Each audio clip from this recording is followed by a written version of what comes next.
Hey, it's Uvalde Radio Rocks. We are broadcasting live in San Antonio. My name is Robert Miguel, and we are at Big Texas Comicon 2023 at the Henry B. Gonzalez Convention Center. It is an honor to be out here. This might be the very farthest we've actually been away from Uvalde. We've been a few to the outside Uvalde County cities.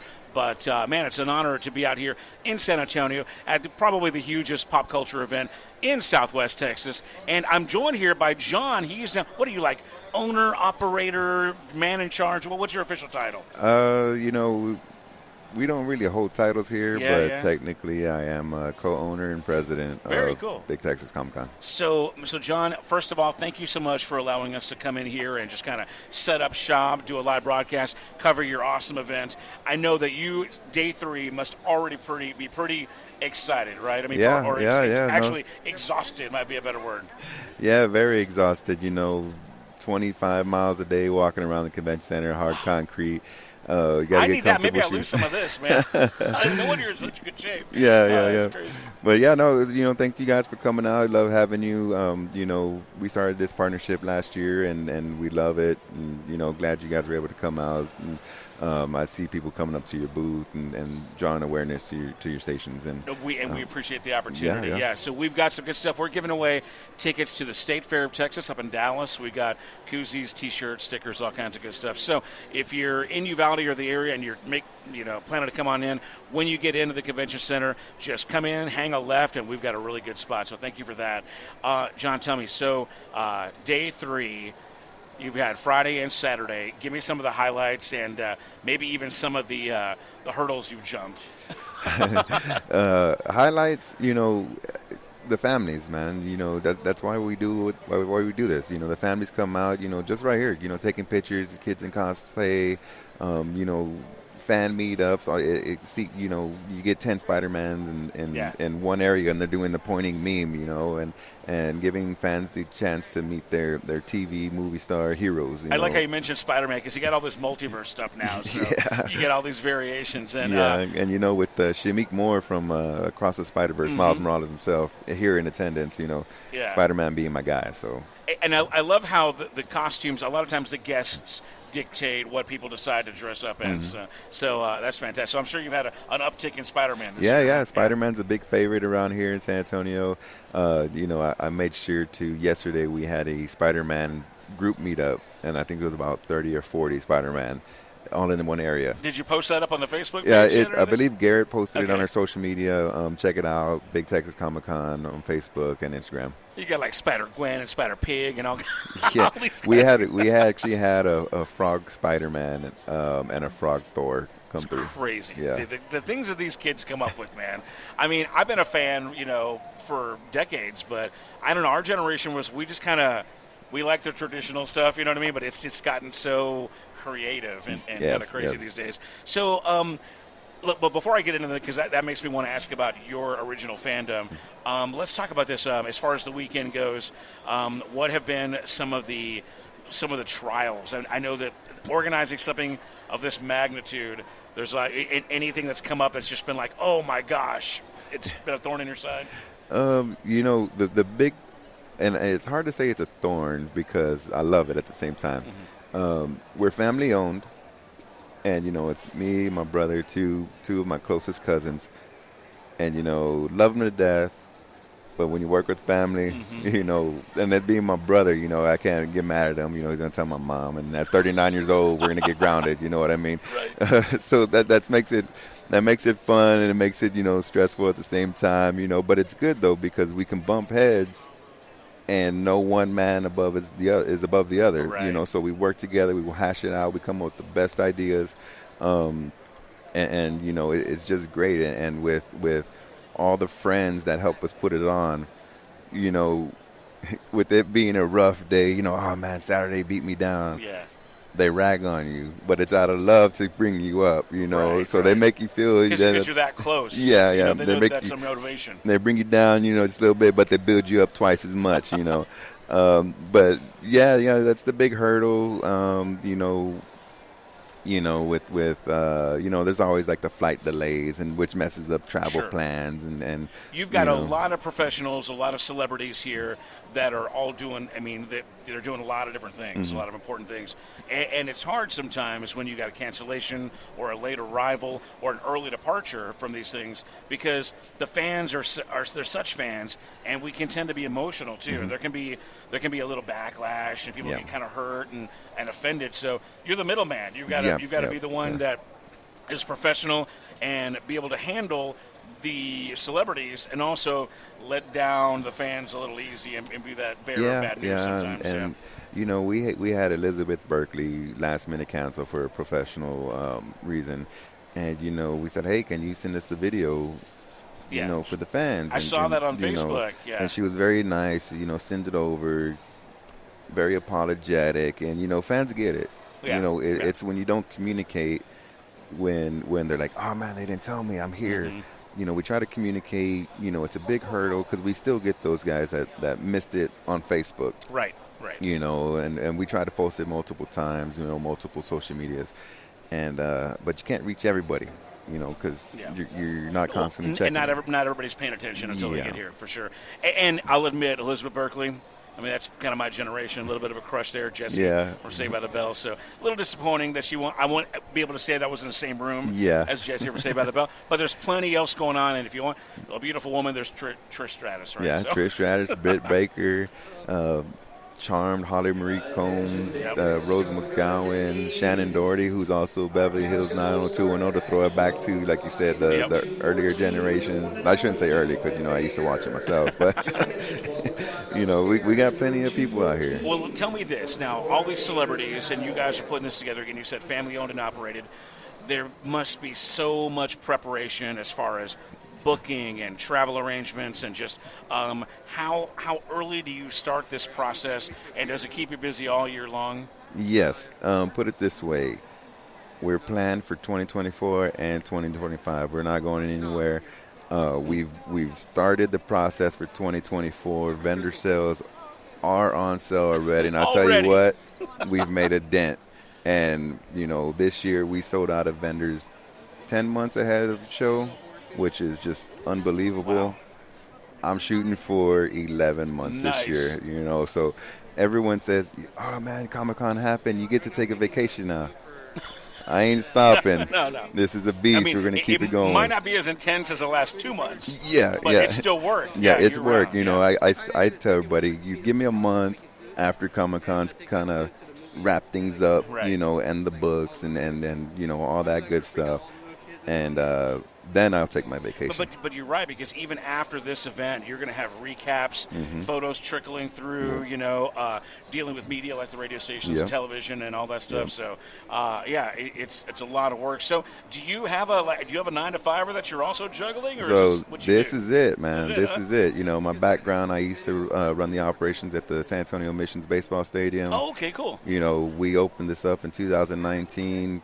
You know, luckily, I don't want to say luckily, but, you know, when COVID happened, you know, I had to, let go of the missions and went full-time with this, and the rest is history. You know, we've grown 40% every year since 2019, so we're not going anywhere. Big Texas for a reason. Yeah. We're going to keep growing, keep getting better, give the fans what they want, and, you know, put everything behind it. That's why, you know, I'm doing this full-time. And we're going to rock and roll, man. Now, as I walked in today, you said that yesterday was a record-breaking day for you guys, right? Yeah, record-breaking. I mean, man, it was just insane. You know, we went from, you know, 170 vendors to 250 vendors and artists. We went from 5 aisles to 7, and the place was packed, man. I mean, I can't thank our volunteers enough, our I call them game day staff. Our game day staff enough, you know, registration, celebrity areas, vendor areas, all our crew that helps run around.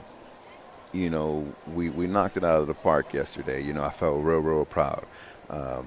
Great for the city of San Antonio, great for the convention center, and like I said, only better from here. Yeah, and you're right. It is a fantastic tourism opportunity for the city of San Antonio too. Yes. Very good. So you said record-breaking exponential growth. As far as I'm looking around here, it doesn't seem too packed. As far as you've got room, Yeah. Is the Henry B. Gonzalez Convention Center still going to be home as far as you can tell in the next few years? It's home, man. We're like I said, we're not going anywhere. We got a multi-year contract here, Cool. and we love working with the city, love working with the convention center. I've got my convention center contract on speed dial, Awesome. and we text all the time. I love Monisha. Shout out to Monisha. They're actually sitting right in front of us. That's them right there in the black, and Delia in the pink and white. They're great to work with. Barry, the head honcho here is they're great to work with, man. We love this relationship, and we're not going anywhere. Now, Big Texas Comicon is a big deal. Like you said, it's a year-long job. You've got, a background in other stuff. Is there anything else you like to dabble in, whether it's like a horror convention or a spin-off? Are you involved in that Riverwalk anime thing? Yes, I am. Okay. We partner with them. I'm involved with them a lot. We help promote each other a ton. It's been a great partnership for us. We got something up our sleeve. Can't give away too much yet, but stay tuned. And it's just Uvalde. It's just a little town. They'll be all right. They keep a secret. Yeah. You never know, man. You never know. We love Uvalde, man. Our neighbors right there, and we love to promote out there, and we do get some of the crowd over here. We've already had a few Uvaldians come up because they're like they didn't know we were going to be here. They're like, hey, that's us. We're you. I'm like, well, come on over, man. So, well, again, we're talking to John. He's the main man, one of the main honchos here at Big Texas Comicon. We're broadcasting live at the Henry B. Gonzalez Convention Center in San Antonio. We're going to be here until they kick us out. Lots of celebrity guests. John, if you don't mind, give us a rundown of what's to come today. Man. I know you got a lot going on. Yeah, we've got celebrity panels. Troy Baker's actually about to start in a minute. And again, unfortunately, Elizabeth had to cancel. Trish Stratus, the Terrifier himself, Wow. Art the Clown. Yesterday he did photo ops in costume. Yeah. Amazing. I saw him with David Harbour. That's really cool. Yeah. The back-to-back photo ops, and they jumped in together, and that's another cool thing, man. Is seeing these celebrities interact with each other. And, fans, you would never think you see David Harbour in there with, Art the Clown. Well, I was saying this to Corey earlier, that even these panels, a lot of times, like last year I was here when the Scream panel was here. You don't know how often Skeet gets to hang out with Matthew, you know what I mean? And so just seeing, like, the Charm Girls together, that might be the first time they've been together, in some number of times. Yeah, so yeah. And it must be a treat for them as well to kind of get together and reminisce. The panels are so cool to see that happening on stage, where sometimes they're learning information about that old TV show or that old movie that they never even knew when they lived it. It's good stuff. And the panels I love because it gives – you brought up the Charmed one, and I snuck up there for a little while. I said, let me take 5. Talking to some ladies there that were in line and charmed out. T-shirts, headbands, VIP. I got my autographs. I got my photo ops. I want to ask them this question about this episode. And that level of excitement just can't be beat. It's crazy because, like, we're guys, so, like, I like Charm. I think hot chicks, it's cool. But it was, like, never – there was no level of extreme fandom for me at all. Yeah. But I got it. I kind of understood that there was, like, I have a younger sister that was really into it, too. Yeah. But it must be just such a treat, man, to see that, like you said, that level of joy and that commitment of fandom that they have, and being able to see these people and ask them a question. Because I like, if I got a chance to meet Lou Diamond Phillips over here at this thing, man, La Bamba's like my jam, dude. That was my thing. So it's exciting, and it's so cool that you guys put this stuff together. John, before we wrap it up and get back into some music, what is one of your favorite things about this year? Whether it's a guest that you're excited to have here or an event, what is something that you've been looking forward to for this event? One of the things that made me feel proud, it was actually leading up to the event. We announced Lou Diamond, we announced the Mancala brothers, we announced Edward James Olmos, we announced Damian Chapa, and someone said Hispanic Con. I was going to say, well, the Latinos get to represent this year. And I'm like, you know what? I didn't even think about that, but we're showing out. We're showing out. In San Antonio, Texas, you know what I mean? And I noticed that, too. I was like, that's cool, man, little represent. Yeah, That's man. good stuff. So, kudos for getting those guys together. Raza, Yeah, baby. So did you get to hang with any of those guys? Yeah. How'd that go? I actually had dinner with all those guys last night, and the twins, the McCarthy brothers from Breaking Bad and Better Call Saul, they play badass. Excuse me, I'm sorry, badass characters on TV, and man, just down to earth. We were chopping up about butter with tortillas. It was just cool, man, to hang out with these guys.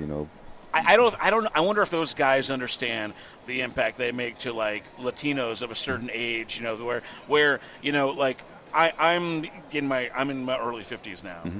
When I grew up, and I don't like to label anything racist. That's not my go-to thing. But to be perfectly honest, even when I was young, most TV stars, most movie stars were white, and that's just the way it was. We didn't have a lot of Latino stars. There wasn't that many sitcoms, or they were just kind of peppered in a little bit, But, man, when those few movies came out, like Blood In, Blood Out, and when you see La Bamba, or you see a guy like Lou Diamond Phillips, who, I don't know if he's really Latino anyway, but but he likes to play him, but representing Young Guns and whatnot. It's a real cool thing because it gives guys like us someone to look forward to or look up to, and it doesn't necessarily, like I said, about color. Yeah. But it's nice being able to look at somebody and relate. You can relate. Relate you to can them, relate. And know that they're similar background to where you come from. Yeah, so it's fantastic. So. And talking to these guys, and again, man, we're family owned, all from the South Side. South Side of San Antonio. We like to keep it down to earth. And seeing these guys, like you said, Edward James Olmos, top notch guy. Cool, man. Top notch guy. And just shooting it with them was awesome. Now, give us before we wrap it up. Are we here till 6? What time are we closing up? We are here till 6 p.m. and then that's a wrap. Tickets are available at the door, so come on in and get all the information before you get out here at BigTexasComicCon.com. Anything else you need to get out there before we wrap it up with you? Yeah, let's give it till I believe maybe tonight, maybe tomorrow. Stay tuned. We got dates for next year coming out. Already. Fantastic. Yeah, baby. So watch the Facebook page watch and Facebook the website. page. So, man, John, thank you so much again for joining us on the air and for having us out here today. No man. problem. Thank you. Appreciate it. Again, I'm Robert Miguel. We are live at Big Texas Comicon, San Antonio, Texas. Henry B. Gonzalez Convention Center. Get your butt on down here. We're going to get back into regular programming right here on Uvalde Radio Rock.